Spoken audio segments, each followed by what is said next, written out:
The KQ Morning Show, 92 KQRS. I'm Steve Gorman. This is the KQ Morning Show. It is Friday, June the 23rd. Good morning. The lesson of the day, the lesson of every day is that no one cares. Honestly, no one cares what you do. Just thinking about it this morning. We all have in our lives things we've done, things we've said that we cannot shake.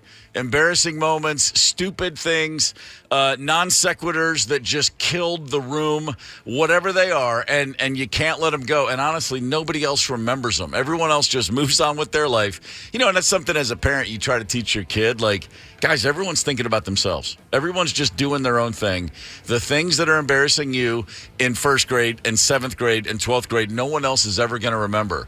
And as much as I've heard myself say that, I look back and I'm like, man, I cannot forget some of the dumbest things I've ever done.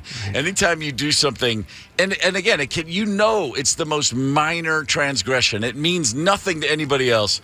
And man, we carry them around with us for the rest of our lives. Mm-hmm. Like something in your pocket. That's exactly what it is. Like, I don't know, a frog in your pocket. We were talking about my first embarrassing moment that I remember and carry with me through my life. It doesn't bother me anymore. In fact, it has a cute ending. But yeah, when I was in first grade, I brought a frog into the classroom. Mrs. Much said, "No frogs in the classroom, Brian. Get that frog out of here." And I walked outside, but I did not want to part with my frog. I put it in my pocket, where I guess I thought it would spend the day. My first grade class day in my pocket. And during the Pledge of Allegiance, Gail screamed, "There's a frog hopping across the floor." It worked its way out of my pocket. Mm-hmm. And as they do. Yeah, right. And then as I was graduating, 11 years later, I did graduate high school, and walking across the stage, Mrs. Much was there to shake my hand, and she had a little ceramic frog that she had given me, remembered all those years later. But fantastic. But an embarrassing moment. I do. A biology report in high school. I stood in front of a class full of other students, and I don't even remember what the conversation or the paper was about. I have no idea of the context of any of it, other than in my prepared paper that I read aloud, the word organism appeared at least a dozen times. Oh, yeah. And I said every time, organism. Or actually, I said orgasm. Orgasm. Every single time. No one interrupted me. No one stopped me. I just rifled through what I thought was a Pulitzer Prize winning dissertation on mitochondria or some nonsense. And at the end of it, I sat down and I'm like, what? Because everyone is just looking down and trying not to burst into what? And then as I'm looking at my friend Brooke, he's just got this grin, and it hit me. I was like, I could hear what I had just said. And I'm like, oh my, and I'm counting. Wait, did I say it once? Did I say it twice? And then later he was like, you said it every time. Yeah, and by the way, I guarantee you no one else remembers. Like, it was a laugh for lunch, and then after lunch it was right back to whatever. These things they just haunt us. I can feel it. And I saw there's a thing on Reddit about embarrassing moments like this, because I look at it and it says a guy's on an airplane and his girlfriend's sitting behind him, and so he reaches back through the seats just to surprise her, and he kind of put his hand on her knee just to give her a little love pat, and he's sitting there doing it, and then he hears her laugh, and he turns around and his hand is on the knee of the strange man sitting next to her, and he's just groping the guy's leg. Yeah. There's at least, and again, like, all that is a great story for that guy and the girlfriend. But he's just like, I just really want that one back. Mm-hmm. Yeah. Just anything like that would just kill me. Candace, there's nothing that you've ever done that's embarrassing, so we can move on. I feel like I do something embarrassing every day. Oh, that's not true. Have you guys ever accidentally texted, like, your friend or your family member a sexy text? No, actually, I haven't. I have. Really? I don't know. But just something like sexual to one of my girlfriends, and she didn't care. She thought it was funny, but okay, so it was to a girlfriend then. So it wasn't okay. Not to like my mom or anything. Yeah, that's a tough one. I told my boss I loved him once.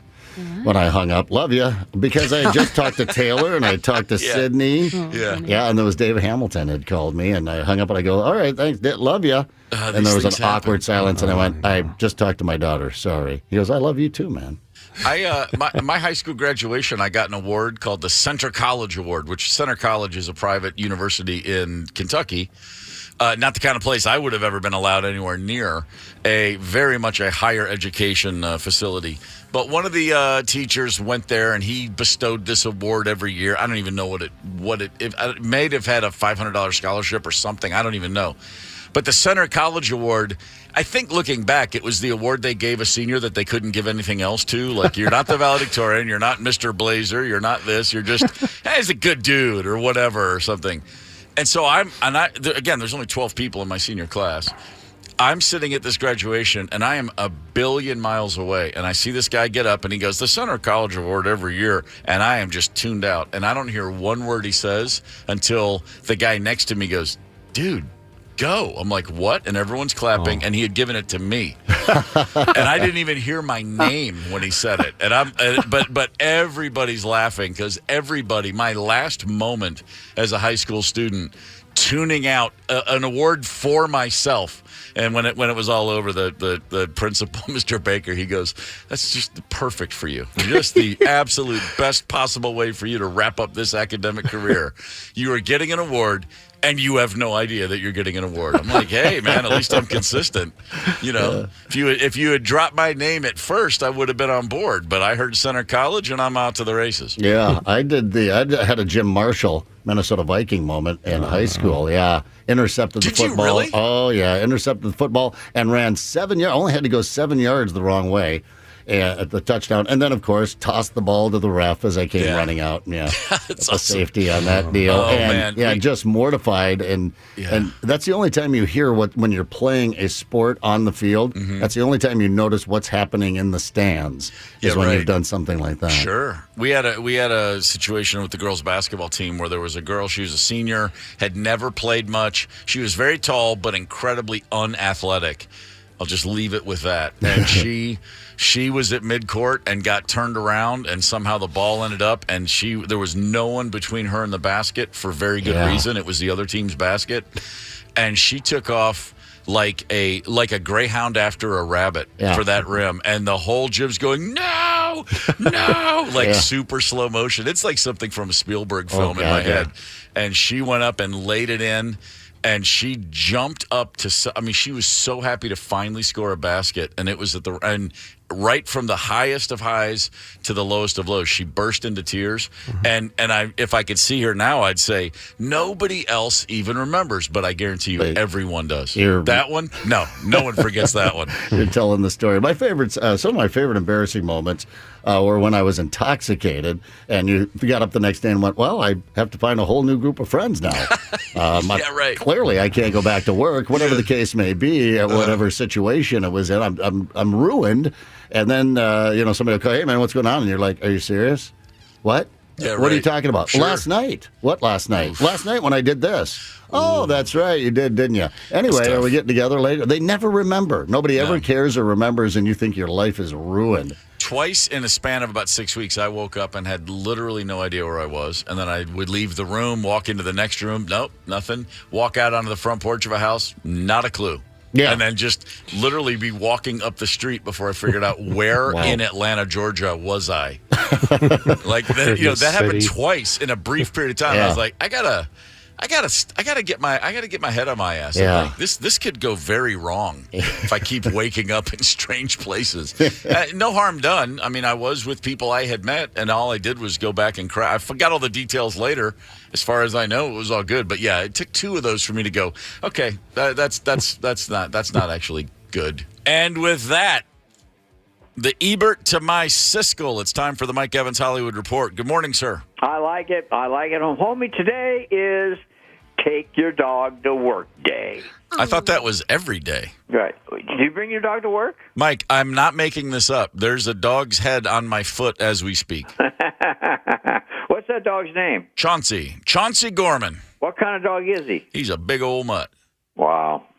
I got Bogey. I wanted to name him Birdie, but he turned out to be more like a double bogey, but we love him. That's good. We've had several dogs here as of late. There's a Lulu, there's a Gigi, there's a Chauncey. There's all kinds of dogs happening around here. Very cool. I love dogs. I just love them. The best. Odd Love Nugget very odd. Al Pacino is not seeing his baby mama for at least a few weeks while lawyers hammer out a long-term financial settlement, and there will be no marriage, of course. Well, Al's nothing if not pragmatic. Exactly. If 39-year-old, weighing 155 pounds, Mark Zuckerberg, actually really fights 51-year-old, weighing 195-pound Elon Musk in an anything-goes cage fight. Steve, I think my money's on Musk. What do you think? No, he's a pasty doughboy. I think Zuckerberg's weird enough to actually get in shape and learn how to throw a punch. He's taken some martial arts, but so has Musk. But Musk got in a lot of. He was been in a lot of fist fights growing up. So I don't know. That's one way of saying he was getting his ass kicked because he's such a dork. I got no time for either one of them. Honestly, put him in the cage and drop that cage into a lake somewhere and see what happens then. Boy, Steve, another week and no news on Jamie Foxx. However, Jamie's best friend, John Boyega, says other than the strange chatter that has dripped from his family, there's been no word from Jamie over 2 months, and he considers that an extremely bad sign. Jamie says that Jamie's family doesn't even return his calls, despite his many calls to them. I mean, this is just a sad mystery. Every Friday I bring it up, and there's never any news. What do you make of it? I think obviously there's something very serious happening, and I give the family credit for keeping it leak-proof so far. That's a difficult thing to do, and I think everybody needs to just give them as much time and space as they need, because clearly something's gone quite awry. And everybody feels concerned because Jamie's a very likable guy. Yeah, no. I was going to say he's like a good dude, right? People dig him. So yeah, it's terrible. Okay, movie review Friday regarding No Hard Feelings opens today. I'm torn because Jennifer Lawrence is one of my favorite actresses. I've loved everything that she's done, but on the other hand, this movie is kind of just shallow. I'm kind of shocked that Jennifer even took the part in the movie. Jennifer plays a hottie, which is very easy for her. Right. She needs money to save her home and is hired by some idiot, clueless helicopter parents to date their really idiot, clueless 19-year-old son, hoping to get him to become more normal and get ready to go to college. It's lame, but also nasty. It's nasty. That's why it has an R rating. It keeps your interest. A lot of sizzle, not much steak. There are some good parts, but I'm going to give it 2.5, maybe 3 stars. Romantic comedy. Maybe it's just because I expect more out of Jennifer Lawrence. I don't know. Well, for every causeway, you got to have one of these. You know what I mean? She's, she makes that Apple TV movie was pretty good. A great performance, difficult subject, and then one for the paycheck, one for the art. Why not? Yep, why not? The other movie out today is Asteroid City, and I don't know, Steve, where to begin. Quirky, mind-blowing, bizarre, shockingly confusing, and I loved it. Kids interested in space are invited to a camp in the desert with their parents, and as weird as that plays out, they are invaded, or at least they appear to be invaded. It stars Tom Hanks, Bryan Cranston, Steve Carell, William Dafoe, Jeff Goldblum, Matt Dillon, Adrian Brody, Liev Schreiber, Hope Davis, Tilda Swinton, and others. Can you believe this cast? I've heard of every single one of those people. That's unbelievable. It is the strangest movie you will ever see. I'm telling you right now. From the same guy, Wes Anderson, who gave us Grand Budapest Hotel, which I loved. Yep, I'm down with Wes. Everything. Bottle Rocket's still my favorite. His first movie. But I like them all. When he has an off day, it's still better than 99% of whatever else is coming out of Hollywood. Absolutely. It's rated PG, 1,300 minutes. I'm giving it 4 stars. It's crazy, wild, but man, I really liked it. Wait, how did you just say 1,300 minutes? I don't have that kind of time. No, I'm sorry. It's rated PG-13. Oh, gotcha. Making sure. 4 stars. 4 stars, yeah. Sweet. Very rare. What are you doing this weekend? That's a hell of a question, Mike. I am not going to see Taylor Swift, who's in town 2 nights here in Minneapolis, but I'll come up with something. Whatever it is, make it safe, and don't forget, it's Aloha Friday. No work till Monday. We're going to play day Aloha Friday. Have a great weekend. Talk to you on Monday. Lily Okalani, Lani Ani Oke, and the coo, and the cock, and the ocken. Hooey, hooey, hooey, hooey, ho. Aloha.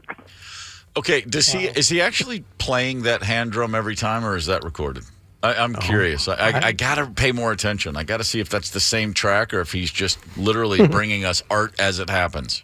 Maybe it's an actual instrument of some sort we're not aware of. It's like a tabla, the Hawaiian version of a little Indian finger drum. It's a kalimba. Could be, even better. Wow. I believe there's an Earth, Wind, and Fire song called Kalimba on All in All. Mm-hmm. All in All, that was a life-changing album for me when it came out. It's when I decided I was cool. There was a time in my life when my two favorite bands at the exact same moment were Devo and Earth, Wind, and Fire. Mm-hmm. And I'll tell you right now, I was cool. Damn right. That's about as cool as it stinking gets right there. Make no mistake about it. We've been talking about embarrassing moments on the show. We all have them, and luckily most people forget them. We don't. We never give ourselves a break. But, if you've got an embarrassing moment you want to share, you can feel free to call us at 615-989-ROCK and let us know. 651-989-ROCK. I said that right. Boy, I got ahead of myself. You can let us know your most embarrassing moment, the one you can't quite shake. The KQRS Facebook page has got a few on there as well. I like the one Teresa wrote, when I was a little drunk, I went to the liquor store. She was asking for Mike's Hard Lemonade, and she asked for some Mike's Hard-On Lemonade. Oops. Wow. It's just how it goes. A little basic thing. And, all that did was make the guy behind the counter's day. Yeah, he felt great about that. Nothing to be embarrassed about at all. But right now, most importantly, we need to look back. We need to have a little history lesson. Here we go. Sports history on this day, June 23rd, 1917. A pitcher no one's ever heard of named Ernie Shore for the Red Sox threw a perfect game, but it was the weirdest perfect game ever. Here's what happened. Babe Ruth was the starting pitcher that day. Babe Ruth walked the first batter of the game and then argued with the umpire to the extent where the umpire threw him out. He had faced one batter. That batter got walked, and then he got bounced. Ernie Shore came in out of the bullpen, picked the base runner off at first, negating the base runner, and then got the next 26 batters out. And literally from a perfect game, he was announced a game he did not start. He was given a perfect game. And then in 1991, 74 years later, Major League Baseball changed a rule that negated his perfect game. If I were Ernie Shore's family, I'd be pissed. And I got a claim to fame. Hey, man, my great-grandfather Ernie Shore had a no-hitter. And then 74 years later, baseball's like, no, he didn't. I'm not saying as, baseball, seriously, get out of your own way. In 1972, Tricky Dick Richard Nixon signed the Higher Education Act of 1972, Title IX as it's known. Well done, Richard Nixon. Got to give credit even to Tricky Dick when he did something right. The statute, which barred sex discrimination in schools receiving federal funds, effectively forced colleges to create sports programs for women if they wanted to keep their revenue-producing sports programs for men. Well done. Yeah. high five. Seriously, imagine you had to actually create a whole act to have sports for women. That's how crazy. And that's only 50. crazy. That's 51 years ago. Mm-hmm. Man, where would we be without women's sports? That's just an amazing thing. Well done. Like I said, even Tricky Dick got it right on occasion. It's the KQ Morning Show, 92 KQRS. Zep, Tony, Candace, and Steve Gorman are the KQ Morning Show. 92 KQRS. I'm Steve Gorman. This is the KQ Morning Show. It is Friday. That would be Friday, June the 23rd. The weekend is upon us. That may be partly to explain why we're all in such damn good moods around here today. Yeah. Isn't it nice? Yeah. Ooh, baby. Candace is going to hang out with Taylor Swift this weekend, right? Yeah, I messaged her about my class, and I'm assuming she's going to come. I can't imagine she'll miss it for the Yeah. world, Candace. You got to be in good shape to do those 3.5-hour shows. Right. She's going to work it. I'm excited. Make sure you don't post about it till she's gone, though. Give her that respect. Okay. All right, but tell me, text me, though. Okay. All right, very cool. We've been talking about embarrassing moments in our lives so far on the show. In a few moments, I'll tell you just how embarrassing it is when two billionaires think they want to have a fist fight. But before that, whew, baby, what is the world coming to?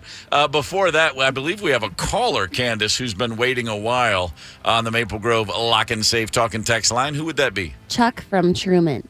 Chuck, good morning. Good morning. Are you going to bare your soul for us right here? What's your most embarrassing moment? 40 years ago when I got married, I was nervous as hell. Hold on, Chuck. Sorry. I love it. Any great story starts with 40 years ago. Perfect. I love that this is still something on your mind. Lay it on me.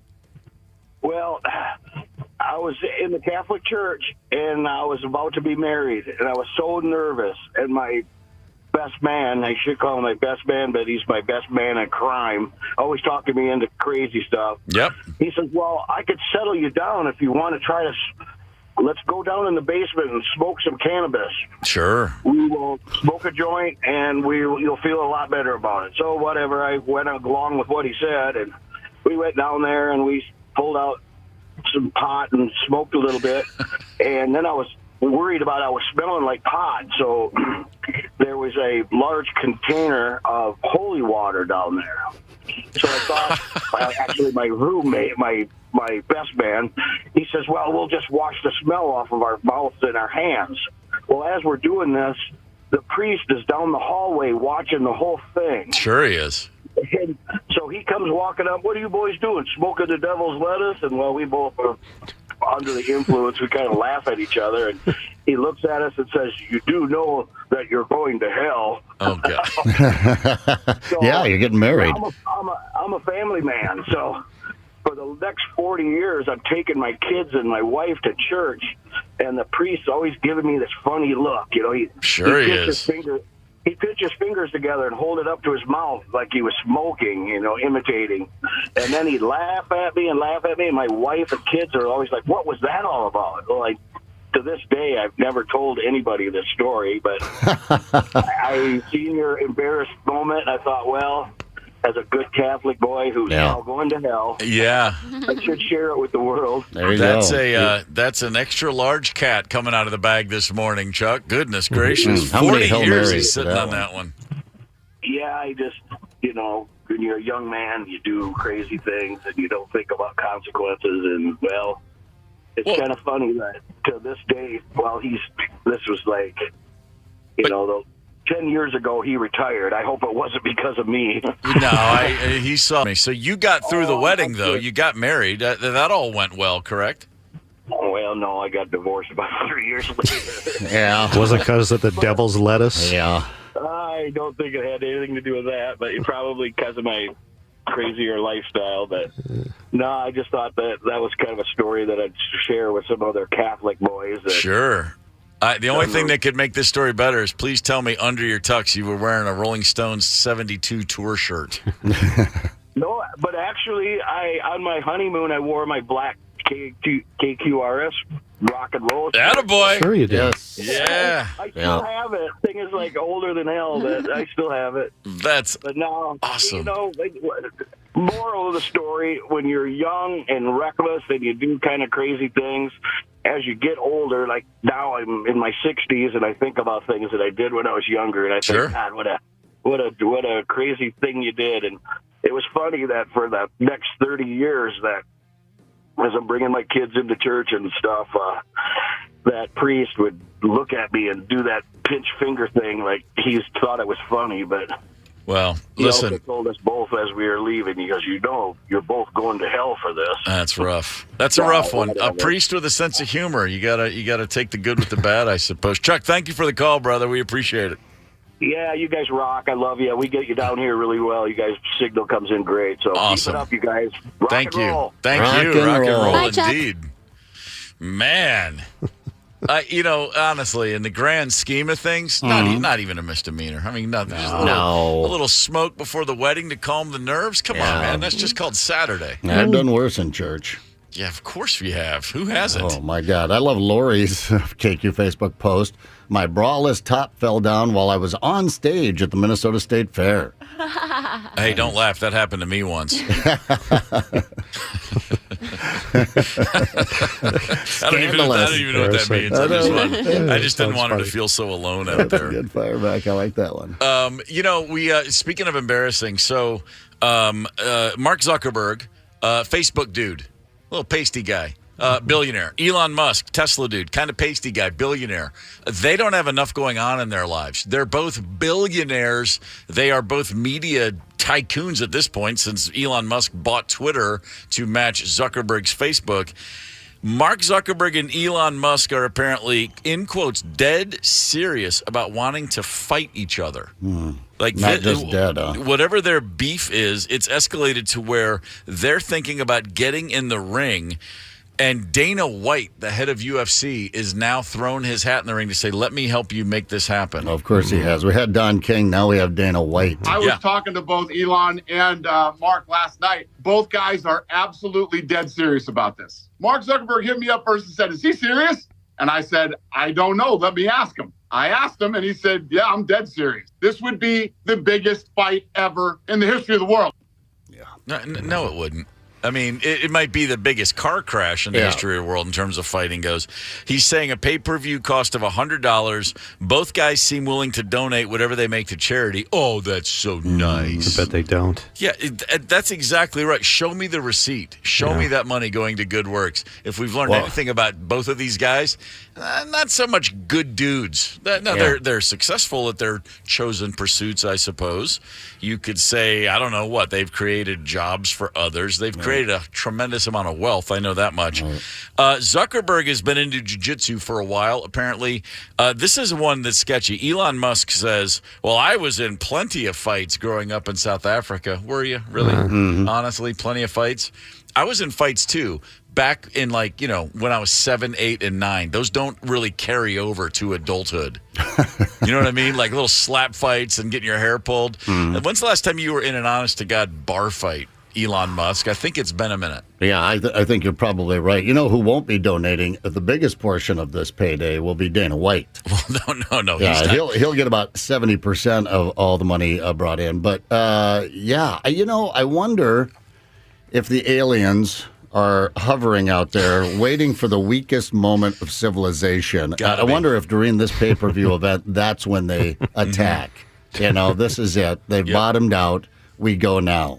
We are that's a very good point. As a species, we have hit apex embarrassment when two of the wealthiest humans who have ever lived have to get in a fight with each other. It reminds me, there's a story from Kansas City. The first two automobiles that ever made it to Kansas City, Kansas, were in a head-on collision. There were two cars in the whole city, and they hit each other. They couldn't swerve. They couldn't. No, it was. They were both playing chicken. Like, no, man, this is my intersection. All the dudes on horseback were like, would you look at those two idiots? That's a brilliant analogy. These two are, it's inevitable, isn't it? Yeah. And right on the heels, I mean, I didn't expect to go straight from misguided billionaire adventure seekers kill themselves at the bottom of the ocean, and a day later, misguided adventure-seeking billionaires want to get into an MMA fight with each other. We are spiraling out of control here. I was going to say, I just hope that Tom from MySpace just comes in and breaks up the fight. Yeah, really. Poor Tom. Whatever happened to Tom from MySpace? He's going to come back. Tom who? With a bang. What's his name? Tom. Tom from MySpace. Tom. I don't know his last name. I never knew it. I'll say something about the submersible, which after we got off the air yesterday, they announced they had found the wreckage.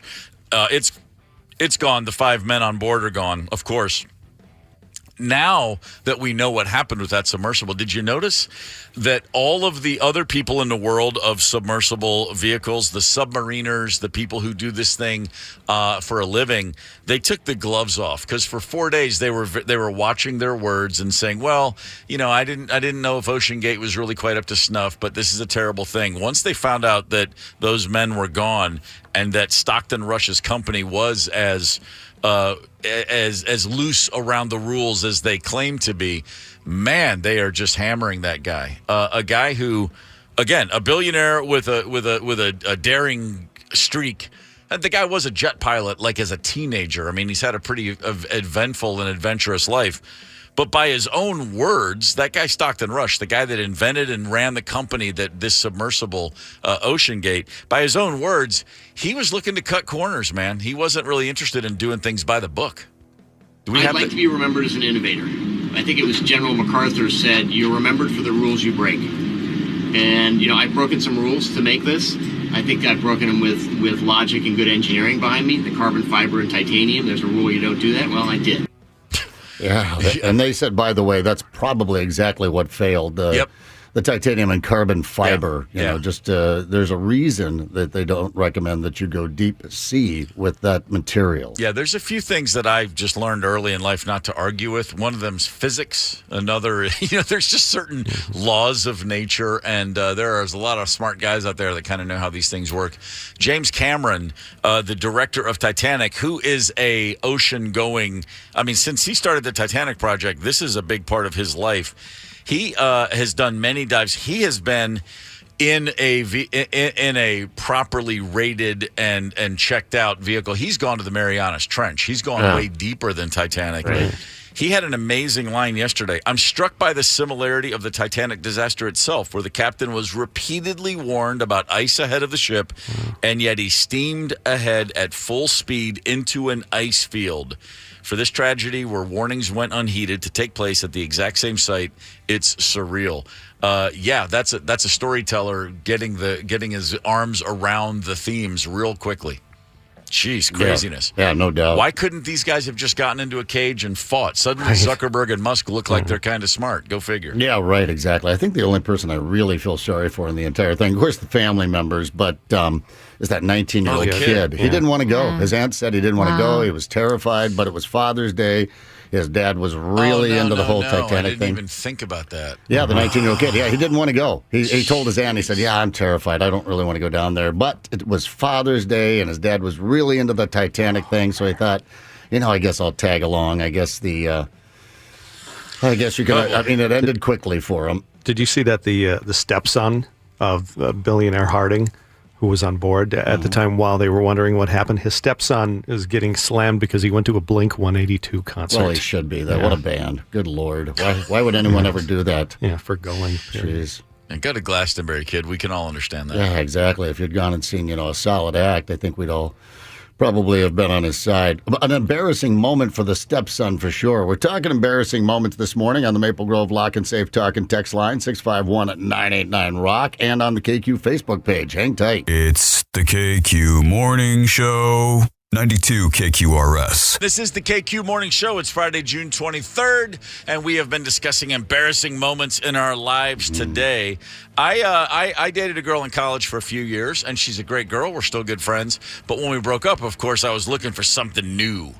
My girlfriend was kind of straight down the middle. What do you call it? An adult. And so I was looking for somebody that was a little wilder, a little more alt like I was at the time I fashioned myself. I was really into like bands that nobody had ever heard of, or club bands. I was into more of an indie. Before it was alt rock, it was indie, and it was actually a real thing in the 80s.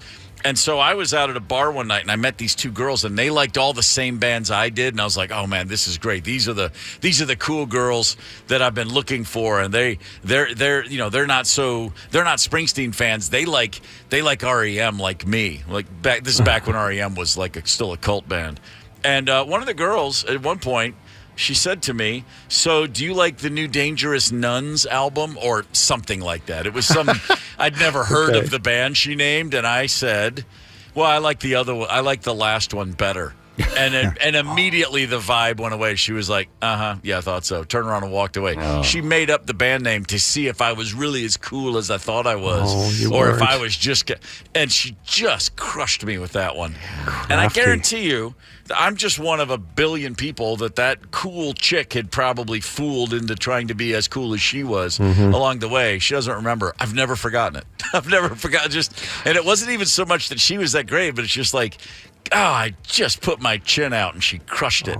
A wrecking ball right to the ego. Yeah. It was brutal. There was this woman on campus who I'd see every day, and she was just beautiful. And I would just admire her. And one day she walked by me, and she said hi, and it was early in the morning before I hadn't had a chance to speak or do anything. She's like, hi, and all that came out for me was, Oh, yeah. and she walked out, and I saw her like giggle. And I was like, "Oh God!" It was Giggles how good, embarrassing. though. Yeah, sometimes that can, I think, work in your favor when it's cute. Unlike Steve, she saw right through him, set him up, Crushed him. No, I know. she hologrammed me. I, for some stupid reason, told a gal one night that I spoke German. She was a high school German teacher. I was Of course. Oh, yeah. What are the frickin' odds? So, Oh, that's fantastic. dance my way away from that one. I like Shirley's on the KQRS Facebook page. I can't believe I'm going to say this, but I passed gas in the middle of my pelvic exam, and my doctor said, "Pew." The doctor Wow. judged her. Wow. When he did that wave thing in front of his nose thing. I don't know.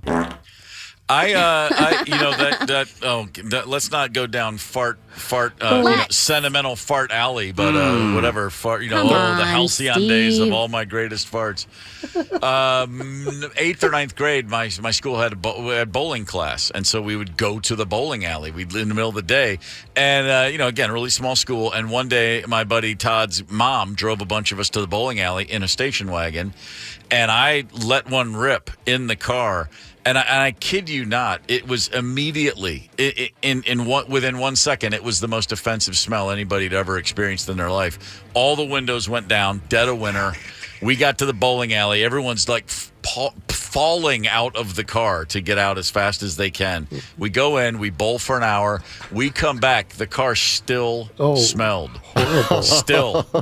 And I didn't even try. I couldn't even pretend it was anybody else. It was one of those. Yeah, It was just like, stuck. sorry, guys. And, I never thought I would live that down. And to the point where, we've said earlier, your most embarrassing moments, everyone else forgets about them. We carry those on. Actually, no one's forgotten about that one. That has come up over time. It was just a whole new level. Like the smell, it lingered. Vicky, I share yours here on the KQ Facebook page. Dropped my motorcycle in front of hundreds of people at Sturgis. I'm leading a ride out to the Renaissance Festival for some reason. Harleys and Renaissance Festival really dovetail together. But I'm leading a ride. I'm in the front of the pack. Zep from KQ's leading the ride out. And probably have like 100 motorcycles behind me. And we come around the corner there and just laid my bike out. Just dropped it in front of everyone. Yeah. Not good. Right. And then that awkward trying to pick an 800-pound motorcycle up by yourself thing. No, I got it. I'm fine. Oh, my gosh. Yeah, I hated that. That's not good. Yeah. Not That's cool. not good at all. Not cool at all. And you farted. Yeah, and then I farted. I don't have any embarrassing motorcycle stories. I have embarrassing Vespa scooter stories. And the embarrassing thing is that I had one. Because That's a sight. I'm 6'3", and I did not realize how ridiculous I looked. I thought it was cool. I'm like a mod in Quadrophenia. I'm driving around Atlanta in the late 80s on a Vespa with a bunch of other guys on Vespas, and they all looked really cool on theirs. No, you're like a bear in the And circus. then I literally drove past a window, a reflective window, and I went, oh my God, that's exactly what I look like, a bear in the circus. I've never been more. Yeah. I was like, oh, these people have been looking at me for a year on this thing. I had no clue how stupid I looked. It was like when you see an adult on a child's bicycle. And You're like, dude, get a bigger bike. Yeah, well, own it, man. I know. I was like, hey, well, what are you going to do? I mean, I got to get from A to B. Yeah. I got to do it. Right. But when that Vespa did literally explode one day, I did not replace it. I was like, it's probably for the best. You'll catch that every once in a while over here. Bierman Hall is just around the corner from the radio station. That's where they do their indoor football spring training for the Gophers. And they got a bunch of scooters over there. When the offensive linemen are on a scooter. Yeah, it's a big boy on a scooter, Yeah, And that's exactly right. Like hanging their suspension. Here's Courtney on the KQ Facebook page. My husband and I saw a guy sitting in the parking lot at Bloomington Doubletree. We went to give him some money. He said, I'm just waiting on a friend. They thought he was homeless. oh, jeez. Yeah. Well, it might have been a rough night for him. You Yeah. know how it is when you roll out and waiting for that friend to come pick you up. Might look a little disheveled. I've been there. We've all been there. Embarrassingly enough, as we touched on a minute ago, two of the wealthiest people on the planet, in fact, the world's wealthiest man, and then a guy not very far behind him, that would be Elon Musk and Mark Zuckerberg, are apparently planning to meet in the cage. They're going to settle a years-long beef with each other by getting into a cage match, an honest-to-God fight. Neither one of these guys strikes me as the Ernest Hemingway type. Mm-hmm. You know what I mean? Like, okay, I get it. You're a billionaire. The world is your oyster, and sometimes you got a bare-knuckle box, and I'm going to smoke a cigar and write about it, and I'm going to drink, and I'm going to find a woman to treat terribly or whatever. You know, but, dude, you're not writing. You're not going to come out with the old man in the sea. I'm sorry, Facebook and you're not a great writer. You're not an artist. You're just guys that know how to generate billions of dollars. I'm frankly, these people bore me to tears. That's just me. Yeah. However, the thought of them beating the snot out of each other, okay, you do, I admit, kind of have my interest. But I also wonder, okay, again, you're the world's wealthiest man. You're the world's, what's Zuckerberg, 7th or 8th wealthiest man on the planet or something like that. Probably both top 5. You literally need to fight each other. Like, that's all that's left to do. Is get in a ring and fight. And then it dawns on me, maybe this has something to do with the report I just saw. There's a group called World Data. World Data compiles every statistic you can possibly imagine. And every year they put out a list, and they say it's the most requested list they get, which is which country has the largest average penis size. Mm-hmm. I'm not making this up. Yes. And I'm reminded of the fact that the United States, we're not looking so good. We're number 60 around the world, and South Africa's right there in the same zone. It looks like the average American man's joint is shrinking a little bit. Sorry to say, guys, we're well under 6 inches. It's 5.35 inches is the average. Yeah, I'm cool with that. Doesn't bother me. Well, at this stage of the game, it's done. I've done most of what I'm here to do. I got 2 kids. I don't plan to have another. I mean, the rest is just purely for enjoyment, and that's fine. Yeah, I mean, it's still big enough to enjoy for myself. As far as the other person, you're on your own. Good luck to you. I wish you the best. Yeah, try kegling. But Ecuador, that country that you're like, wait, is that Central or South America? That's what every World Cup, every time Ecuador's soccer team does something, people rush to the Google to remind themselves of where Ecuador is.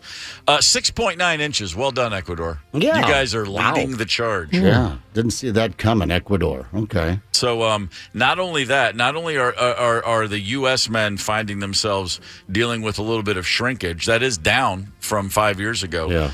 There's also, again, I'm just reporting information here. The same group has come up with the largest breast sizes from around the world. All right.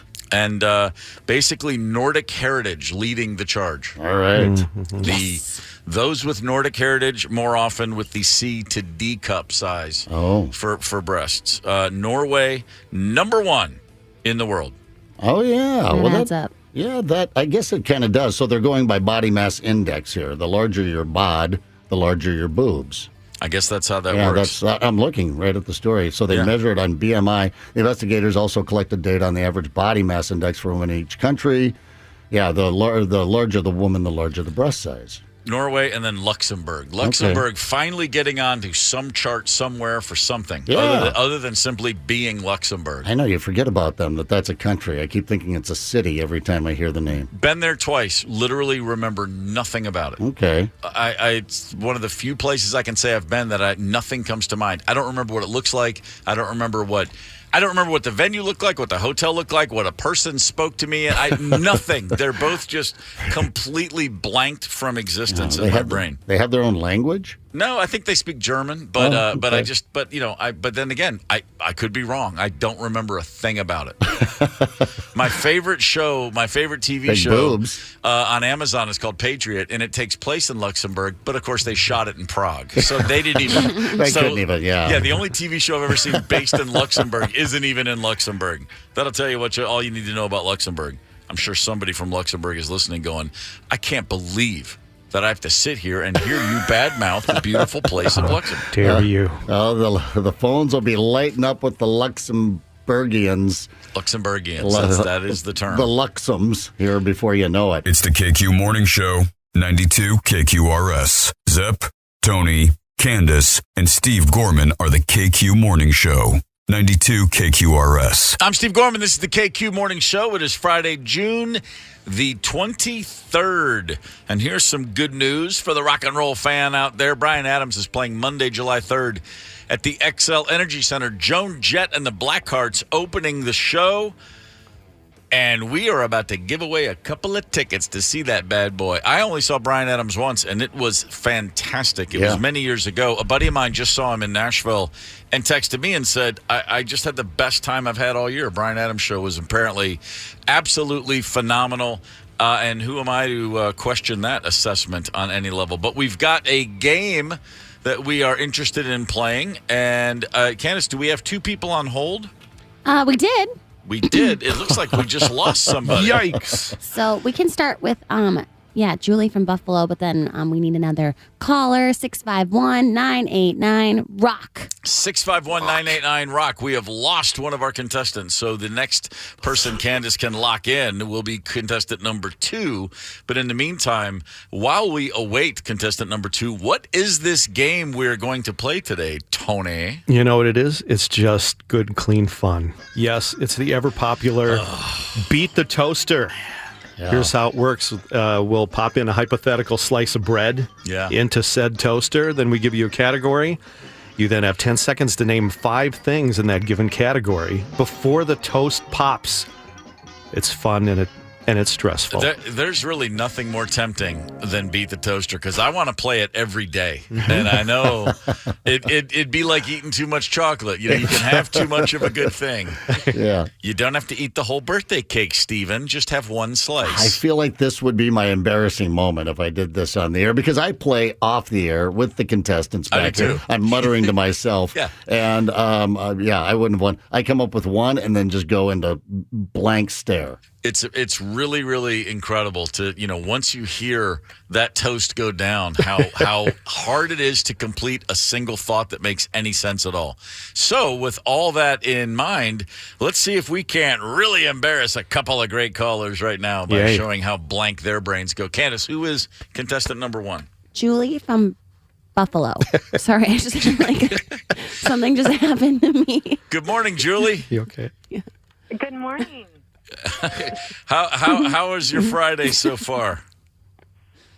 So far, so good. All right, are you ready? Are you ready to play Beat the Toaster for some Bryan Adams tickets? I am. I hope I don't embarrass myself here. You won't embarrass yourself. We'll embarrass you for yourself. Don't worry. You're great. Tony, take it away. Jules, you're already cool, so don't worry about it. Thank you. That's one of those embarrassing things Tony said to a girl once. Mm-hmm. Just add it to the list. And she threw up. Yep. All right, here you go. Buckle in. I want to know 5 things that you can call a kid if you don't know their real name. Go ahead. Child, dipstick, toddler, infant, hey you. Whew, well. What was the second one? Dipstick. What'd you call me? Well, why not? I was thinking more along like, hey, buddy. Yeah. Hey, I know I should have said Junior. that. Hey, little fella, Junior. So you had Squirt. child, dipstick, toddler, I think infant, I heard. Mm-hmm. I think that was it. If there was a 5th one, I didn't hear it. She got one in right before the ding. What was that? What were you saying right at the ding? Do you remember? I think I said, hey you. Yes, it was hey you. Hey you. That counts. I think that counts. I mean, I've said that to a kid before. Mm-hmm. They'll respond. Right. Fair enough. So Julie, strong start with a 5 for 5 right under the wire on this version of Beat the Toaster. Okay, Julie, hold on. We're going to give your contestant their first round opportunity here. Candace, who is contestant number 2? John from St. Paul. John from St. Paul, saving the game. How are you, brother? Good. How about yourself? We're awesome. I mean, I don't know that we're as good as you, but we are trying. Are you ready to play Beat the Toaster? Yeah, my name is Scott. Oh, sorry. Actually. Something's wrong with me right now. All right. Well, listen, Mike, we're happy to have you on the phone, and we're going to wish you all the best. Andy? Yeah, I'm looking forward to it, man. Good luck, Greg. Awesome. Okay, so wait, you said Scott, is that correct? Scott, yeah. Okay, so the guy literally already was like, I've already forgotten the man's actual name. Okay, great. My middle name's John. All right, Scott John. Tony's going to lead you down the gilded path. Good luck to you. Thank you. All right, here's your category, Jeremy. Name me 5. Okay, Joe. Here we go. 5 things that would be difficult to eat with just a spoon. Go. 5 things that be difficult to eat with a spoon. Yep. Oh, jeez. Macaroni and cheese, steak, chicken. All right. That's fast. Steak. Okay. He got cake in there. Yeah. I thought he said steak. Oh, okay. Yeah. Okay. Either No, one you can works. eat cake with a spoon. You got 2 good ones. I have eaten cake with a spoon. Sure. Without any utensils, as a matter of fact. Yeah. Oh, jeez. And then, let me see. Well, no, the toast is already The popped. toast is burned, man. Larry. It's cold. And Yeah, no, we have run out of time on your first round. But so for round 2, I would suggest not repeating the category, but simply jumping into the answers because you only got 10 seconds. Oh, okay. Yeah, just a thought. Good Okay. advice. That's all right, though. So far, we are still very much in the ball game. Round 2 tends to trip up an awful lot of folks. We're going to go back to Julie, who, to remind us all, went 5 for 5. But, Julie, round 2 can be difficult. Are you ready for round 2? Sure am. Okay, not sweating it a bit. Tony, take it away. All right, Jules, this is a little more challenging this time. Name me fancy cocktails that would have gotten you shot if you ordered one of them at a saloon in the Old West. Go ahead.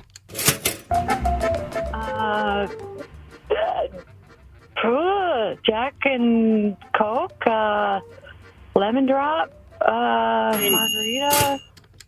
I don't know. all that fancy Jack and Coke. Yeah, I pretentious. A pina colada or Barkeep rustle me up a Cosmo. I think apple teeny.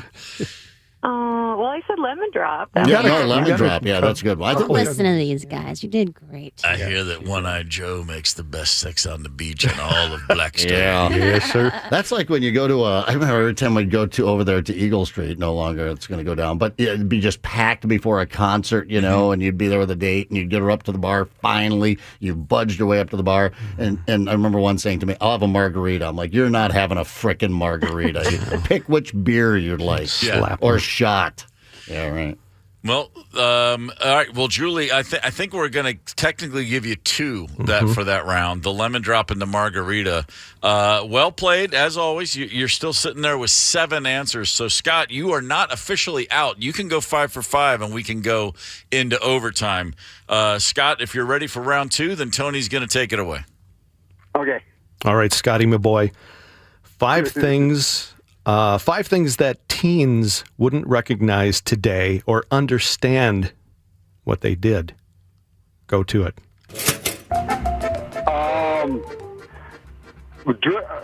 Rolling the ball. Or teams want to understand rolling the ball. I'm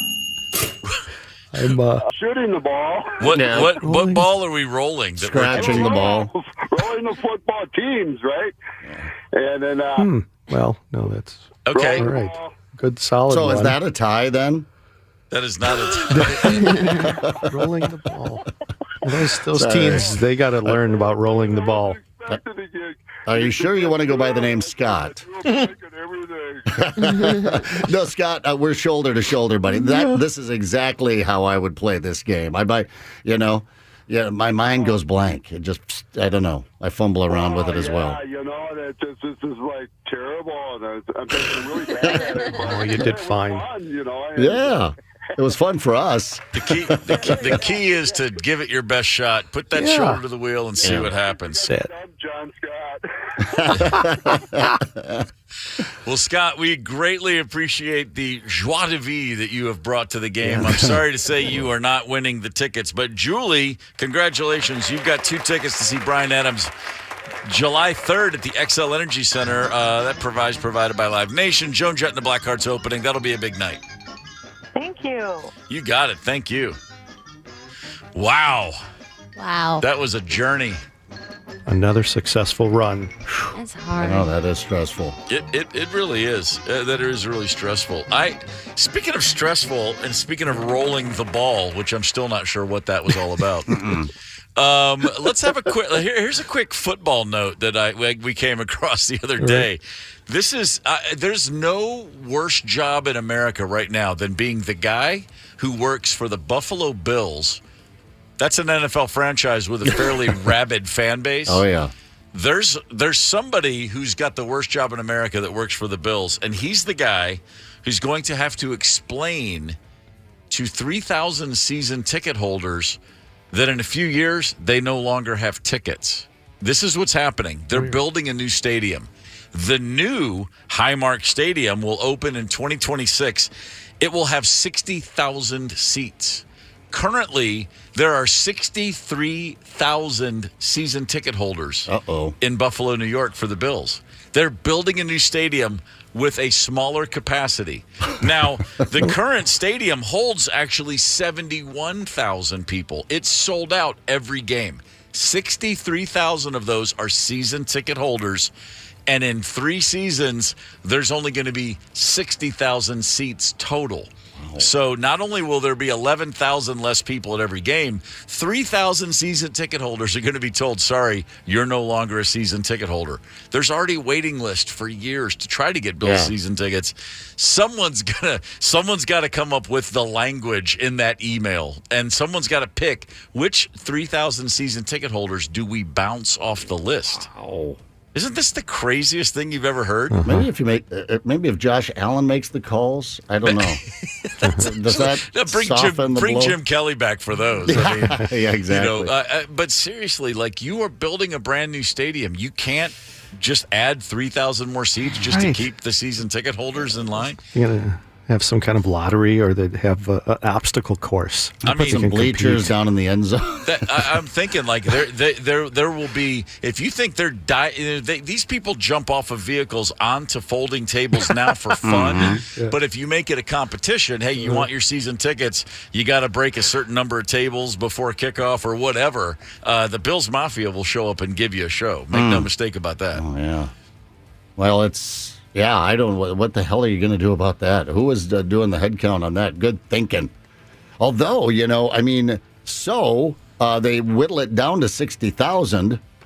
I mean, then no one can buy a ticket. I mean, that's it. Only season ticket holders are getting into the game. Yeah, that's it. They're saying they do think that they have identified a few accounts who automatically always put their tickets up on the second tier. So, like, there are season ticket holders who immediately go to StubHub with their seats every week. Those will be eliminated, but I don't think that accounts for all 3,000 they're going to have to bounce. It's really rare in this day and age to see a team that sells out even when they suck. Like the Bills, those games are sold out. It's amazing to think that they're going to have 11,000 fewer people at a game as of 2026. The Bills Mafia are going to have to work out their aggression somehow. They're going to have to. They don't get in. I don't stand outside and shovel, drink. Yeah. I don't know. Yeah. Here's another tidbit I just came across that's a little disconcerting. It probably just because I would have thought I would have known this already in life. I feel a little too old to be learning this for the first time. But this is from a statement issued by the CDC.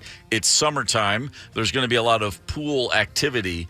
And they're reminding us, hey, it's really important if you're jumping in a pool, a public pool, you should shower off ahead of time. And, of course, obviously go to the bathroom ahead of time. Here's why. You know when you get in the pool and you swim around and then your eyes start to burn, they get itchy and red, and then you tell someone invariably, there's too much chlorine in the pool today. Your eyes aren't burning from the chlorine. Your eyes are burning because chlorine binds itself to bacteria found in sweat and in urine. Okay. The more your eyes are burning, the more sweat and urine there is in the pool. You know, I've sworn off public pool water years ago, and this just reaffirms that decision. Yeah. I'll stick with the crappy lake water. I know there's stuff in there, but I just don't want it to be human urine. I'll take the fish urine. You're fine with the pike and the walleye and whatnot. Whatever's in there, whatever parasites are floating around, animals that are crapping in there, people that are peeing, but just not in I don't know what it is. I thought it was the chlorine, man. I liked the burn. I thought, well, it's clean. Good chlorine, yeah. It's like a bleach smell when you walk into a public bathroom. You're like, hey, at least they're cleaning this place. Yeah, exactly. Now, okay, that's it. I'm done. I'm out. I just think that's really, really bizarre. A, that's the truth, and B, I never knew that up until now. I'm thinking back on all the times when I was like, man, the chlorine's strong today. And what I should have been saying was, man, everybody's peeing in this pool except me. Haven't you, at some point, taken some in your mouth, too, and done the little human fountain? Oh, of course. God, yes. At some point. I regret more often it. than not. Oh, man. Anybody ever seen the Babe Ruth in the pool? I've never seen that. Yes, my sister at a hotel pool one time. Really? She just kept going, what is that? What did that? Yeah. And she made me go investigate. Yeah. As a kid, and I tried to pick it up, and it kept slipping out of my fingers, and I found out what it was, and I've hated her ever since. I'm not going to bust the pool in the metro area here. It happened one time. I was at the pool. I was outside the pool. I was just kind of laying on the chair there, being the dad. Yeah. And there was the screams and everybody flying out of the pool, and I'm like, all right, finally, I pull my hat up so that I can see, and my shades down, and I look in, and there it was. There it was. Just a long squiggler. Yeah. Slipped out of somebody's shorts. That's unfortunate. That's no good. Yeah, that's an embarrassing moment. We are talking embarrassing moments. Give us a call. Let us hear your embarrassing moments. Quit being so bashful. 651-989-ROCK on the Maple Grove Lock and Safe Talk and text line. I'm reading something. We'll tell you about the one-legged man embarrassing story coming up here from the KQRS Facebook post. Hang tight. It's the KQ Morning Show. 92 KQRS. I'm Steve Gorman. This is the KQ Morning Show. All morning, this morning, Friday, June 23rd, we've been talking about embarrassing moments from our lives. The KQ Facebook page has lit up like a Christmas tree. Oh, we've all embarrassed ourselves so many times. We're going to share a few of those comments with you. We have a caller who's going to share a story. But before that, I want to take a different call quickly. We've got a motorcycle charity that we're going to hear about, and I'm excited to hear what this is. Candace, please tell me who's on the phone. Jackie from Jacks of Spade. Hey, Jackie. Hey, guys. How's it going? Good morning, Jackie. Going well. What's cooking this weekend? Yeah, so this weekend, Jacks of Spade, we're hosting To the Max flat track races, dirt track oval racing. Jacks of Spade is a 501c3 nonprofit charity, and all proceeds from this fully volunteer staffed event will go towards funding our youth program, which is focused on getting kids on motorcycles. Outstanding. That sounds like a blast. And this is happening where over the weekend? Yeah, this is at the Scott County Fairgrounds in Jordan. So Saturday, the heats will start at 3 p.m., main events starting at 6, and then on Sunday, heats start at 11:30 and main start at 3 p.m. Just show up at the Scott County Fairgrounds this weekend for some flat track racing. Absolutely. You guys will see everything from 4-year-olds on dirt bikes to older guys on Harleys. You'll see it all. It'll be a blast. That sounds like a good time. Jackie, thank you. I'll whip out there on Sunday and catch some of the action. Looking forward to it. Awesome. Hope to see you guys there. All right. Thanks for the call. On the Facebook page, Christine wrote, tried taking my hoodie off in the middle of the grocery store. I had a T-shirt under it, but everything came off. Standing there in my bra. I was so flustered, and it was all inside out. I couldn't fix it, so I ran through the whole store in my bra looking for the bathroom. Boy, did I get the looks. I'm sure you did. Seen that happen on a soccer trip, too. Sweatpants taken off to go in the game, but the shorts come down. Guy runs on the field, and just his jockstrap had no idea. You know, these things happen.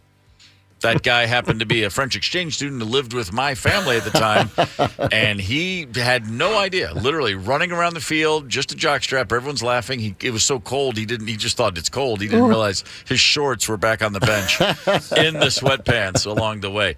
We have another caller, though, Candace, who's been on hold for a few minutes. Thank you for your patience, who's got a story. Who are we talking to? Janet from Mora. Janet, good morning. Good morning. What have you got for us this morning? Okay, so I moved into a new house. Very first day, pulled up. My son's like 3 years old. The neighbor, our new neighbor for like maybe ever, right across the street, later found out had leg surgery and everything. His legs were birth defect, too short. Windows wide open. My son looks out the window and goes, "Look at that tiny man." Oh, boy. Oh, jeez. Nice to meet you, my new neighbor. Well, I mean, he was right. You know, it was true. He didn't make anything up there. But how long was this person your neighbor? 8 years, maybe. 8 years, and sure. we got along great. I mean, Right. they had kids, they knew, but yeah, it was pretty embarrassing. That's the best thing to do to break the ice with the neighbors. Just have a good, embarrassing moment, get it out of the way. That's true. I think, yeah. It was probably just a matter of time, because then everybody would have spent the whole time going, "Don't say anything, don't say anything," and then you blurt it out. Yeah. Get it out of the way first. Thanks for the call. We appreciate it. All right, thank you. I was at Walmart with my kids the day before Halloween. My son was, I want to say, 6 or 7, and there was a woman in front of us in line who had, I don't know what you call it, but she had I mean, honestly, I'm not trying to be funny at all. She looked kind of like the Elephant Man. Like her face had growths and completely disfigured. Yeah. And my son, without a second thought, just goes, "Whoa, look at that mask." He thought it was a Halloween mask. Ah, well. And, and the woman looked at him, and believe me, she had heard far worse in her life. And she wasn't angry about it at all. She just kind of smiled. And I could tell she actually felt bad for me, because I felt so bad. And she, I had to explain it. I said, "Hey, bud, that's okay. Let's, and I honestly don't remember what I said. But the clerk thought, we all had a smile, the adult smile, but I felt pretty horrible. Oh, man. We had just out at the Great Plains hunting setup out there, a little pheasant hunting operation for the family out in the middle of South Dakota, and just one really big client, big shot, flies into town with his wife to hunt with us. We're having dinner around the table. Taylor is, I think, 4, 3, something like that, very small, and his wife took a real liking to her and wanted to sit by Taylor at the table. She wasn't she had a big nose. Let's just say it. The wife had a big nose. And she's sitting there talking to Taylor, and Taylor said, "Why do you look like a horse?" I remember, that where your face flushes and your mouth gets immediately dry, and not a word said at the table for a 1, 2, 3 beat. And thank God she said, "Because I have a big nose. That's why I look like a horse, because horses have a big nose." I said, thank God. And my dad is like, "If we lose this client," I'm like, "Yeah, right, exactly." Still brings that up when she goes back. I love this one on the KQ Facebook page from Christina. Oh, imagine if this happened to you. "I tried to pay it forward, was going to pay for a young mom's groceries. She was counting out change to pay while her 3 kiddos were screaming from the cart. My card got declined." She had to start counting all over again. That's tough. The first time I got a credit card, I was still in such shock that somebody gave me a credit card. And one of the first times I used it, I handed it to the clerk, and they used it, and I looked at Rosemary, and I go, "Guy didn't even ask for me for ID. I can't believe he thinks that's my card." That was my joke. Yeah. The guy didn't think that was funny at all. He's like, "Wait a minute." He freaked out. I'm like, "Dude." And then, of course, he got over it. I got over it. Rosemary was mad at me for like the whole day. What is wrong with you? How embarrassing that is. Tony, we have a text. Yes, from Mary Jo in Big Lake. She said, "The first wedding I performed as an officiant. At the end of the ceremony, I said to the couple, instead of 'You may kiss the bride,' I said, 'You can do it now.' And they laughed. Wow. They pointed to their son and said, 'We already have.'" Yeah. Successfully, yeah. That's fantastic. That's outstanding. I like that. Candace, we have a caller? Oli. Oli. Blaine. Oli, good morning. Hey, good morning, team. How you doing? We're great, my man. What do you got for us? Awesome. So I'm about your age, Steve, so this will maybe help set the table a little bit. I'm in 9th grade, junior high, king of the class, and there's this kid who's hanging out with 2 pretty girls, and he's just so vivacious that I'm like, he's pissing me off. So I try and pick a fight with him, and I'm talking tough and, chest bumping and everything. It turns out it was a girl. Oh. Yeah, I had no idea. She had short haircut. And she, 7th grader, built like a boy. I was a real tough guy back then. Yeah. And, So I still wake up and have nightmares about that. Oh, man.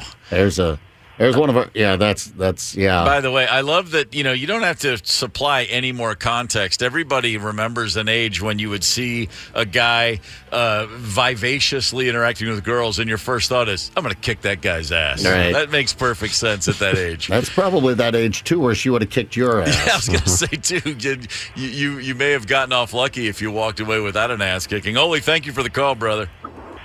Thanks, guys. Man. Oh, I'll never get him to call in. I don't know where he's at. We've lost touch, but a Minnesota friend of mine here, a KQ listener, but I think he's now moved out of state, was a high school mascot and was at a basketball game. And the other high school mascot started getting in his face, and they get into a little shoving match, and he just lost his cool. As mascots will do, they start messing with each other, but he loses his cool and decides to punch the other mascot. And he said, and I just reached back and I punched the big stuffed head. Yeah. He goes, and to my horror, as that mascot fell over backwards and the head came off, this long, beautiful brown hair went flying in the air. It was a girl that hit the court. Again, he said, the basketball game stopped. You could hear a collective gasp from there. And he goes, I realized I had just punched a girl. But it was a mascot and a big stuffy head. Anyway. Still, that's rough. Right. Yeah, I was humiliated on the playground in fourth grade, and that caller story reminded me because there was a kid in my class. His name was Richard Lavelli, and he was a little on the heavier side, and he said something to me snarky, and so I responded with the all-time class like, Richard Lavelli has a smelly belly full of jelly. Ooh. Which got a laugh. Yeah. And then he punched me in the stomach once. And then all the air I'd ever breathed in my life evacuated my lungs. Oof. And I went down to my knees, and I thought, I'm dead now. And that smelly belly full of jelly packs a wallop. Yeah, that's... And everybody, then the laughter really came in. I was like, I'm going to curb my mouth for a while. Candace, do we have another caller? Sean from New Prague. Sean, good morning.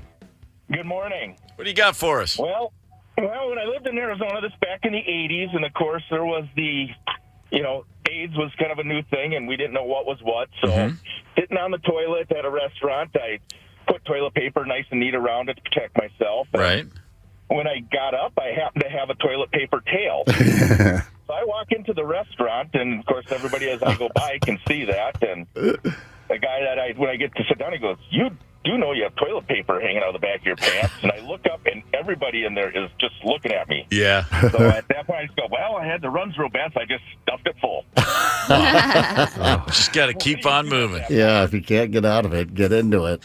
Man, there you go. That's a rough one. Thank you. We appreciate that. Right. I think I shared this once. I got off a plane late at night, kind of tipsy, and I walked, and I had to pee like a Russian racehorse, as they used to say.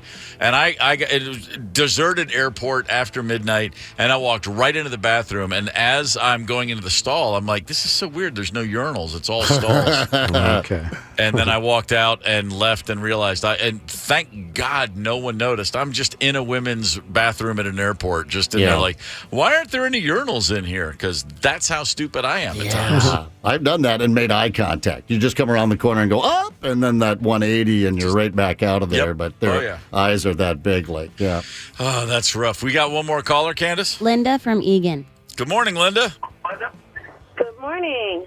Hey, I just wanted to tell my story about when I was playing on a co-ed softball team. And remember when tearaway pants were popular? Tearaway pants, sure. Mm-hmm. Still are. Yeah. And I was on second base and went to start off running and tore my pants right off. Hey! Making friends fast out there. You don't want to slide into third, though. I think I ended up stopping and screaming and running back.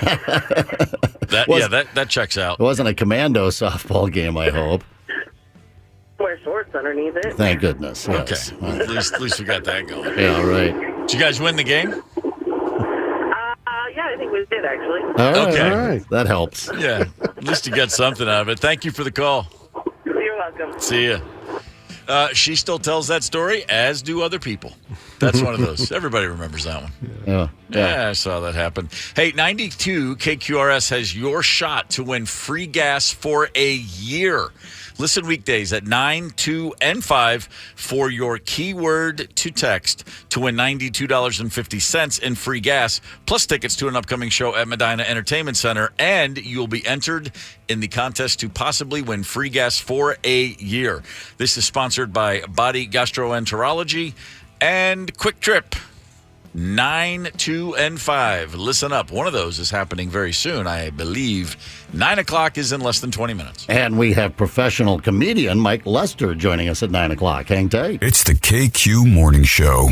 92 KQRS. Zep, Tony, Candace, and Steve Gorman are the KQ Morning Show. 92 KQRS. I'm Steve Gorman. This is the KQ Morning Show. It is Friday, June the 23rd. Good morning. Tonight and tomorrow night over at the Laugh Camp Comedy Club, Mike Lester, a Minneapolis native, will be appearing. That's tonight, June 23rd at 8 p.m. Tomorrow, June 24th as well. And Mike Lester is on the horn with us right now. Good morning, Mike. Good morning, sir. How are you? All is well on this end. We were telling a story earlier today. Elon Musk and Mark Zuckerberg, a couple of billionaires, are apparently going to have a cage fight. Are there any comedians that you're beefing with? Why don't we see comedians in the cage more often? Oh, it happens more often than you realize. It just doesn't get as publicized. Really?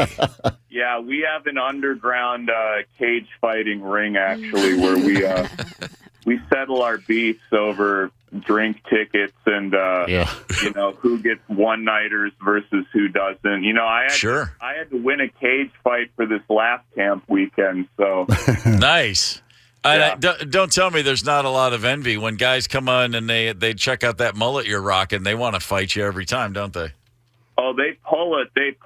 They get fistfuls of it. They try to rip it out of my head, but it's too powerful. Is that a Kentucky waterfall, or what version of a mullet are we looking at here in the year 2023 on your head? I don't even know anymore. I mean, I've had it so long. Soon it'll be a skullet, so I'm looking forward to that. Yeah.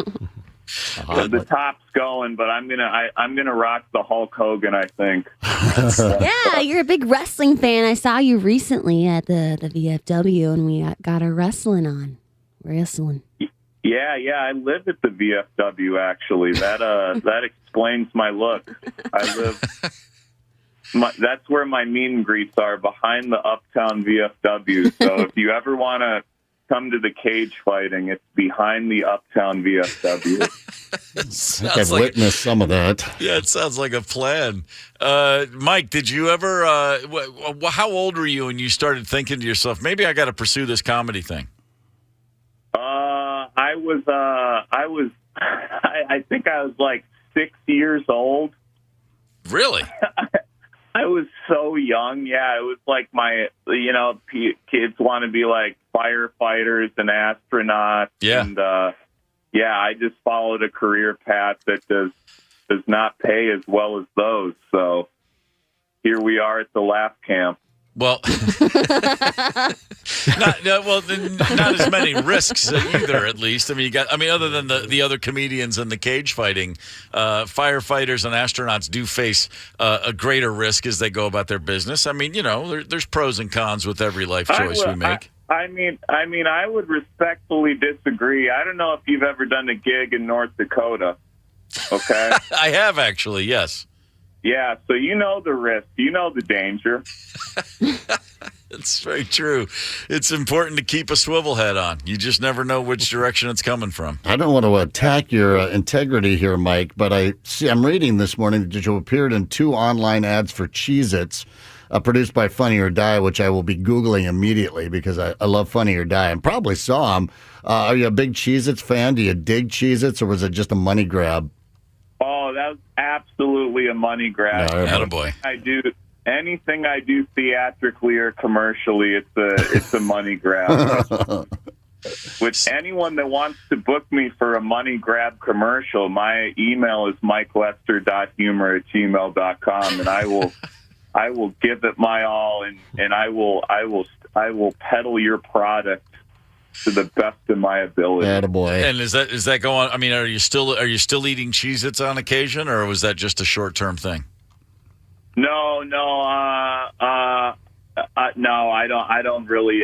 I don't even think they even gave me any Cheez-Its for that. That's what I was looking forward to. I was like, I'm going to get a nice bundle of Cheez-Its, but no, I just got a little day rate and then kicked out of the building. Mike, you grew up here in Minneapolis. You decided at a very young age you wanted to be a comedian. Who's the first comic or comedian you actually saw live? Do you remember the first comedy show or appearance you saw?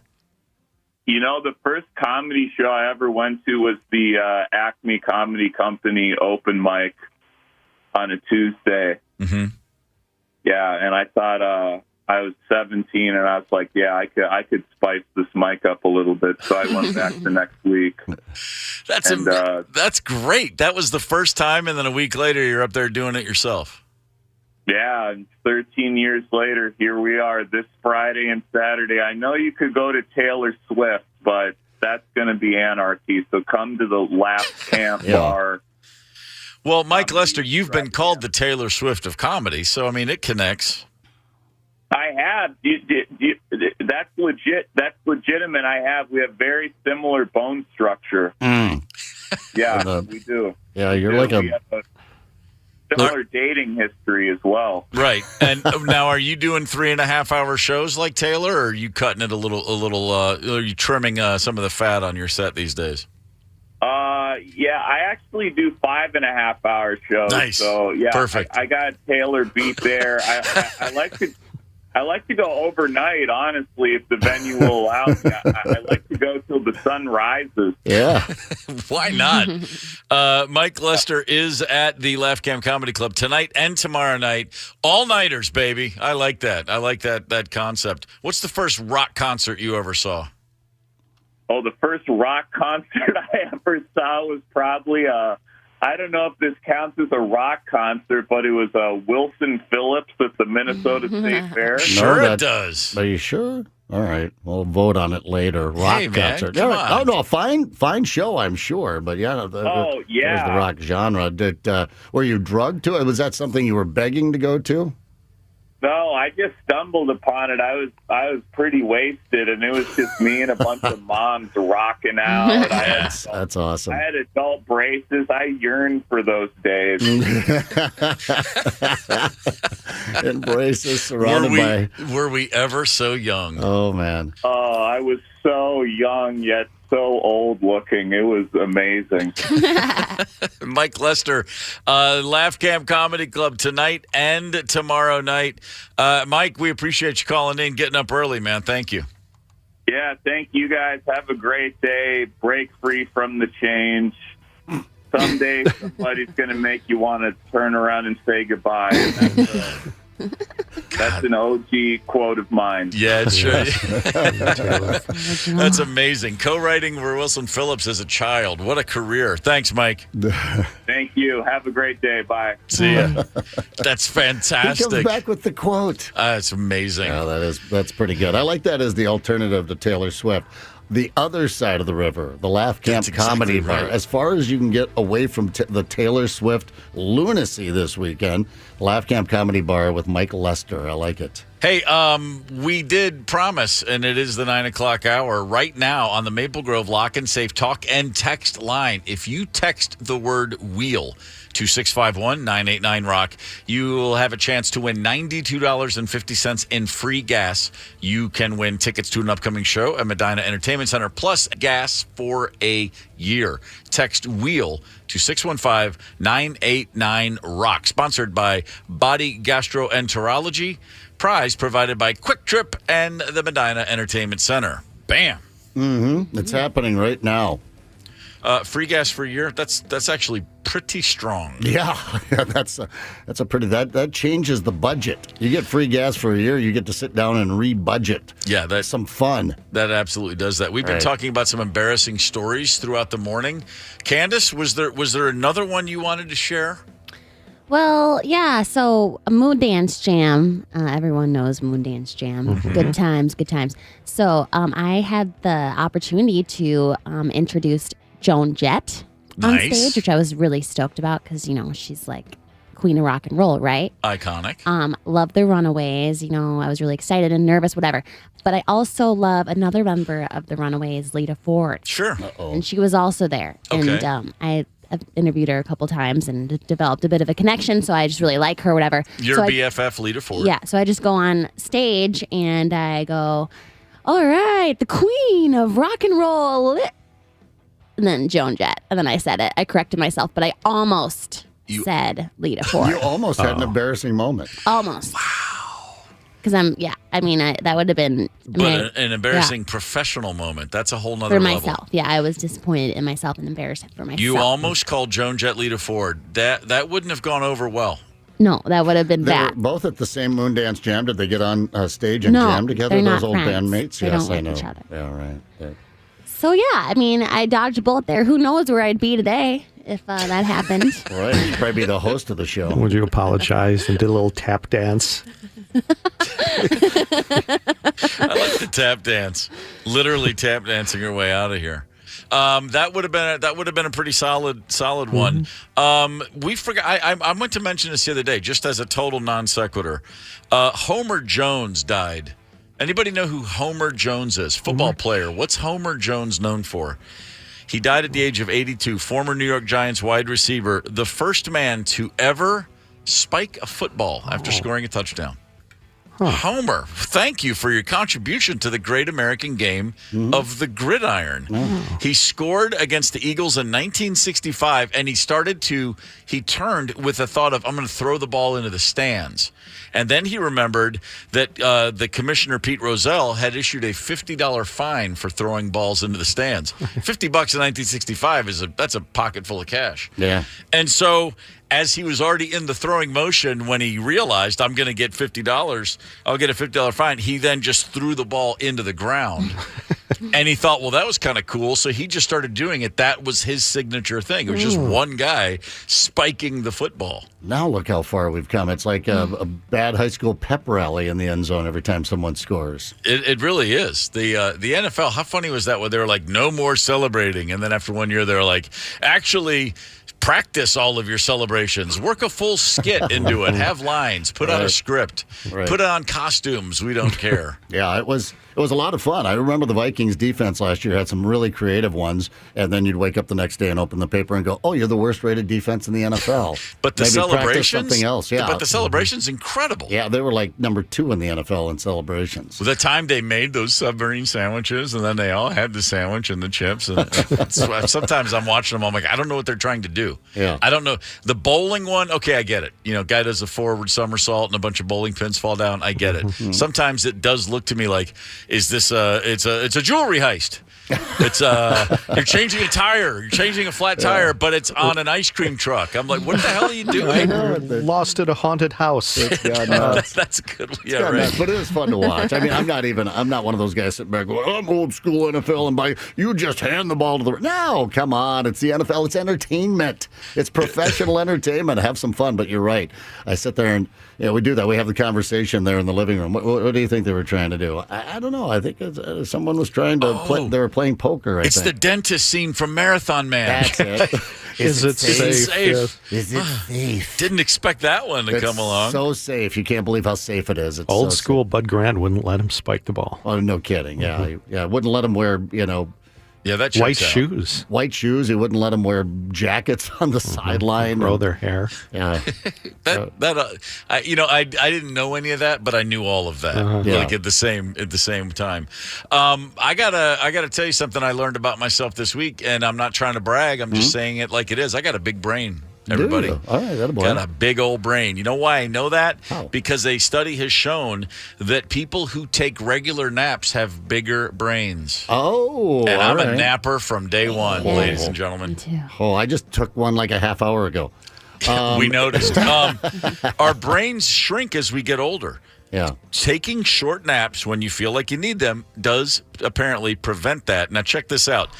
Researchers looked at 35,000 people between the age of 40 and 70. There is a noticeable difference between nappers and non-nappers in the shrinkage of their brains as they age. The nappers' brains are bigger.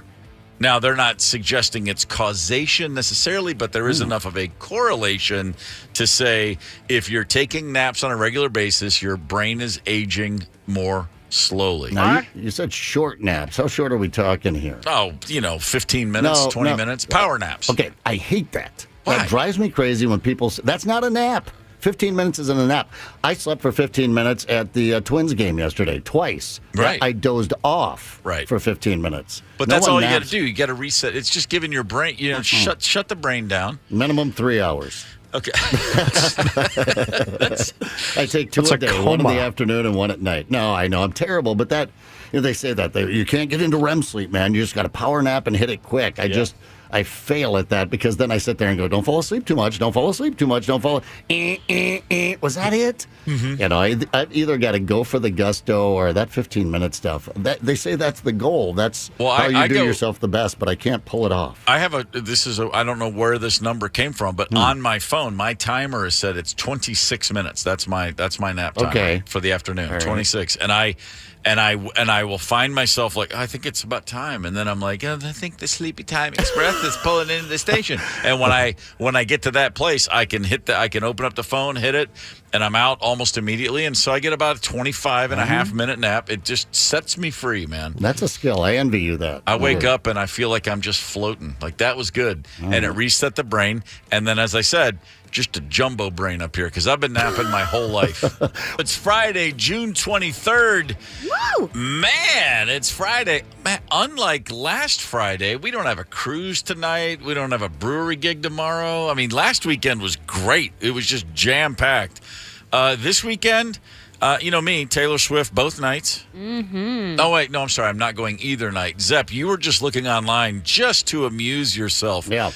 Give me that rundown on the cheapest ticket you could find for Taylor Swift. I thought it was going to be four figures, but coming in at an easy $536 a piece for a pair of tickets. Right. You can haul your meatloaf down to U.S. Bank Stadium tonight. Of course, you'll be sitting in the top row behind the stage. However, word on the street is that she's going to have a big screen behind the stage. Okay. Where you can watch it from, which is still probably going to be hard to spot from the top row at U.S. Bank Stadium, obstructed view, $536 a piece. Top row, behind the stage. Behind the stage. You're looking at $1,000 just to say you were there. Yeah, you and a friend. You get the T-shirt. I was there. I was at the Era Tour. Man, that's pretty incredible. Yeah. Hey, real quick question here for Candace, as you're the only single member of the KQ Morning Show. You keeping your hedges trimmed? My hedges? Yeah, no, that's not a euphemism. Let's you're a homesteader. You keeping the yard in good shape. Let's pretend like I don't know what you're saying. House look good from the outside. I do what I can. I'm a busy girl. The exterior. Listen to this. This is real.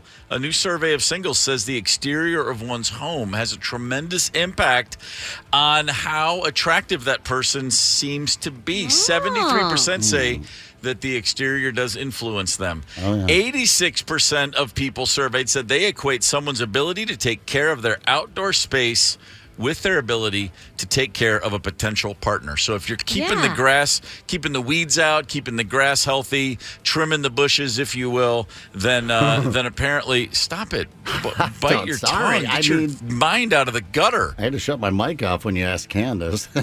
A maintained lawn, trimmed hedges, and a clean walkway. Boy, this does get worse the more I should just shut up, shouldn't I? No, this is great because my yard looks great. It has nothing to do with me, but I got flowers budding. I got perfectly trimmed grass. There's chairs. Chairs out there, cushions. There's chairs and everything. Yeah. How many chairs? 1, 2, 4, 5. 5 chairs. Wow. Yeah. Upholstered living room chairs. They're recliners. It's cozy. Yeah. 5 chairs. So you could host an episode of The Dating Game. You've got your chair, the host chair, and 3 contestants right there. Yeah, all right. Let's do it. And here they are. And they'd show up, too, because the hedges are trimmed. The grass Yeah. is nice and neat. And all Of that. course, yeah. Conversely, I suppose if I just let it all, grow over, then that means piss off.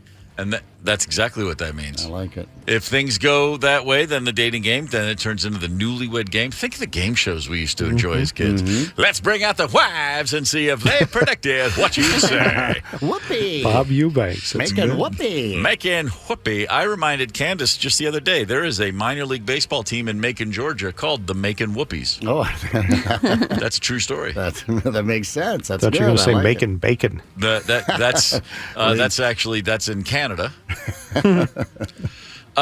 Real quick, I love Japanese food. I've been to many a Japanese steakhouse in my life. I've never had an experience like one in Florida this week. 7 people were hospitalized after eating at a restaurant called the Nico Japanese Steakhouse. 7 customers hospitalized, not because the fish was bad, not because the steak was bad, but because somebody put meth in their food. Oh, wow. That's... Methamphetamine in the Japanese food. This is completely insane. The hibachi chef was in and out of the kitchen apparently 3 times, being told by the manager to leave because, as it turns out, he wasn't a hibachi chef. A guy dressed as a hibachi chef was seen in the kitchen, and the manager kept saying, "Dude, get out of here." Who get 3 different times threw this guy out of the kitchen, and that same night, 7 customers very sickened. No one was, killed, thankfully. I mean, a belly full of meth is not a prescription for anything but a nightmarish night. 7 people, a couple of them went to the hospital, actually, as it turned out. Everybody's okay now, but somebody decided to dress like a chef and go lace food at a restaurant with meth. All right. This doesn't work for a lot of reasons. First of all, it's an appetite suppressant, I've heard. So that's there you have it. Let's stop the chef when he walks into the kitchen. What does he do? So he was able to penetrate the perimeter, as they say. Clearly. Get inside there and start putting the meth into the food. Yeah. And they kept kicking him out. Okay. Yeah, there's nothing. There's no justification for that. That's like, I read the manifesto, dude. Still doesn't check out. Go to jail. Yeah, when I see the guy that comes in off the street messing with the food and then kick him out, now we've got to shut everything down, get rid of all of the food that was in his vicinity. But apparently they thought, I must not have tampered with it too much. Let's send it out there and see what happens. Man. I mean, I've gotten food poisoning a couple times, but, like at restaurants, traveling both times in other countries. But it was literally it was just a bad egg. It wasn't a bad drugs. I mean, that's just a whole nother level of, that's pretty scary stuff. Let's look back. How about a history lesson, ladies and gents? Sports history. Okay, Babe Ruth. We all know Babe Ruth, the home run hitter, the slugger, the legend. Also, early in his career, a great pitcher. A lot of people seem to have not understood that. Babe Ruth was a top-shelf pitcher. And in 1917, Babe Ruth started a game for his then Boston Red Sox. He got into an argument with the umpire during the first at-bat of the game. Babe Ruth walked the first batter and yelled at the ump so vociferously that he was ejected from the game. He faced one batter, the guy got a walk, and Babe Ruth gets tossed. A dude named Ernie Shore came in to take over the game. Ernie Shore's first thing as the second pitcher of the game is he picked off Babe Ruth's base runner at first base, right? So a guy gets a walk, new pitcher comes in, picks him off at first, removing him from the game. There's no base runners. So Ernie Shore basically got the first batter of the game out himself and then got the next 26 batters out as well. A perfect game for a guy that was not supposed to start the game. So it's the weirdest perfect game in baseball history. 74 years later, Major League Baseball made an adjustment to the rules, which removed the perfect game acknowledgement from Ernie Shore's stat sheet. Yeah, well, I mean, he didn't start the game. Yeah, I get it, but I know, still. Hey, listen, you're not. He's good by me. Yeah, that's what I'm saying. I just, my first thought was, what about Ernie Shore's grandkids? They can no longer say my grandpa threw a perfect game. No, now they can't. They can say he sort of did a perfect game, and that's just not the same. Their phones are blowing up with everybody going, nowhere near as cool. I just love the idea. Honestly, the whole point to me, I love Babe Ruth getting thrown out after one batter. Just probably half half in the bag himself at the time. The KQ Morning Show, 92 KQRS.